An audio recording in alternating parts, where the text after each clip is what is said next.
Hello again, I'm Stephen Jerome, and I'm going to continue reading from my third novel, The London Year. This is part 53. We're at the home of the Haddocks. Blanche Haddock is Tess's best friend. They live right across the road, and they've grown up together. So Tess is, actually, the Haddocks is Tess's home away from home. And now they're all meeting Terry for the first time, and he is meeting them. So, we gathered on the central couches, minus Josephine, the actress, who excused herself to do homework upstairs. Andrea asked me about life in Los Angeles, which, for completely ungrounded reasons, seemed to have an air of glamour for them. Timothy wondered why on earth I was in dreary old London. When I said it was by accident and left it at that, they all nodded as if it was the only rational explanation. Blanche mentioned what Tess had told her, that I worked at Harrods. This garnered the usual pricked ears and seemed to bestow upon me a certain cachet. No need to mention frosted food. A little later, George and Timothy sat down side by side at the piano. I looked at Tess questioningly, and she just nodded as if to say, wait for it.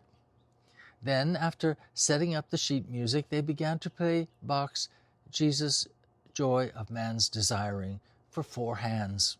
It is an exquisite jewel of a piece, barely 4 minutes long, whose reoccurring theme is urged on by a gently propulsive cadence played by George in the treble part, while Timothy provided balance on the lower keys.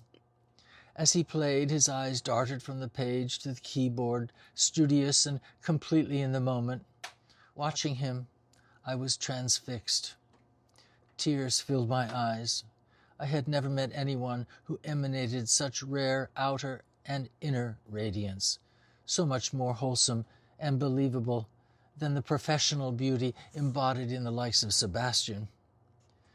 As accomplished amateur musicians, father and son didn't miss a note. Most certainly they caught the quietly joyous spirit of the music, but also the enduring warmth of the Christ holiday resplendent all around us. And too, the honor of witnessing one of Bach's great musical gifts, not as a disembodied recording or even an arm's-length performance from the concert stage, but right there in sublime intimacy. I glanced around the room. Everyone seemed spellbound, including Angela, who sat with eyes closed by the fire, clutching a cup of warm cider with both hands. I looked at Tess. She saw the tears in my eyes. How could she know my heart was almost breaking over Timothy? After the concluding notes, a breath of silence filled the room until Julie, who had been watching from the archway, sighed an audible sigh. "Dessert in the dining room, everyone," she said quietly. At that point, we all came into the present. George and Timothy rose from the piano, and we all clapped approvingly. "Now," George said brightly, "time for some real music." And he went to the hi-fi console and restarted the Bill Evans that had been playing quietly in the background since I arrived. We all migrated across the wide hallway to the dining room, where the centerpiece was an enormous fruit tart, which everyone seemed to have had a hand in making. An almost comically oversized parfait glass was filled to the brim with fresh Marnier-flavored whipped cream. We were encouraged to dollop without restraint. Back in the living room, plates on knees, we chatted, laughed, drinking champagne, the very good kind that doesn't make you drunk, just more delightful.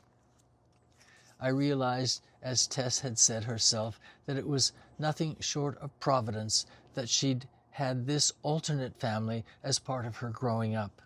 I marveled, too, that minus the accents and British eccentricities, I seemed to fit right in, at least I hoped I did. As the evening progressed, Tess and I sat closer and closer on the couch. I think we both knew that night that we were in for the long haul.